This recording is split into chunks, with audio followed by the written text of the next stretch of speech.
একটা পুরুষ যে কিসে আটকায় সেটা আজ পর্যন্ত আসলে কেউ জিজ্ঞাসা করে না। এতদিন শুধু বলতো নারী কিসে আটকায়, নারী কিসে আটকায়। আসলে পুরুষ যে কিসে আটকায় সেটা কখনো কেউ জিজ্ঞেস করে না।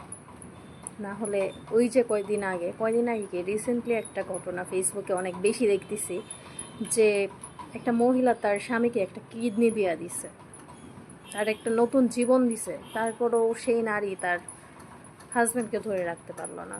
সে পরক্রিয়া করলোই, অন্য আরেকটা নারীর কাছে সে গেলই। তাহলে পুরুষ মানুষ ভাই কিসে আটকায়? যদি জানেন তাহলে অবশ্যই কমেন্টে জানাবেন। মানে পুরুষ কিসে আটকায় সেটা অবশ্যই জানাবেন। আর ওই আপুটাই কত বড় হতভাগা, তার জীবনে কত মানে সে কতভাবে চেষ্টা করছে তার স্বামীর আটকে রাখার জন্য, কিন্তু নিয়তির কি পরিহাস, শেষমেশ সেও পারল না। আসলেই মানে কি বলবো, কিছু বলার নাই।